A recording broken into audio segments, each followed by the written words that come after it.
тук при нас. И за тези думи ми позволете да обявя четвъртия кръг на републиканския шампионат по ендуро Търговище 2010 за открит. На добър час на участниците и от Моторейсинг клуб Боляри Велико Търново.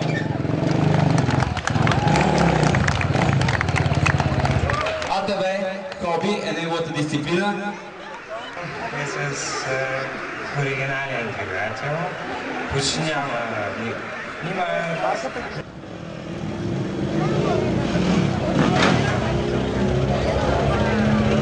И така, с стартов номер 75, за съжаление не съм успял да ви запиша имената на участници в състезанието. Вашата прогноза за изхода от битката в вашата група? Много нещо да кажа. Аз се радвам, че в този град Търговище ще се провежда четвъртия кръг от републиканския шампионат и се надявам от вас. Благодаря ти, успех до финала. Антил Василев сега също ще ни представя своя тим и машината, с която участва. Месек Крашфуна, в който аз караш машини. От колко време се занимавам с сериозно участие в този вид състезания. Това е второ състезание, така ли? Само пожелаем успешен финал. Стартов номер 105. Краси Колев от Диан Стоянов, влизам с номер 214, представител на Мотоспорт Клуб Шумен.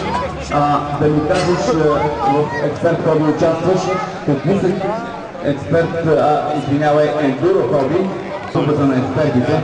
Как се чувстваш в един близък до Шумен град? Времето в това клас. Участвам цяла година. Как смяташ, че ще подобрите Шумен? Надявам се да специалната полиция. Благодаря. Това беше Диан Стоянов от Шумен.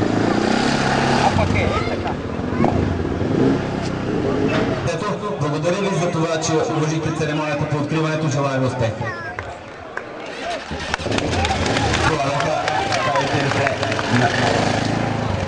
Стара Загора. Една от дамите в състезанието Тека Йорданова. Ендуро жени от Мотоклуб Принц Габрово. Госпожо Йорданова, аплодисментите от публиката, след малко ще ги получите по-сериозни. Първо да ми кажете, при ваши лите, като че ли много не държите на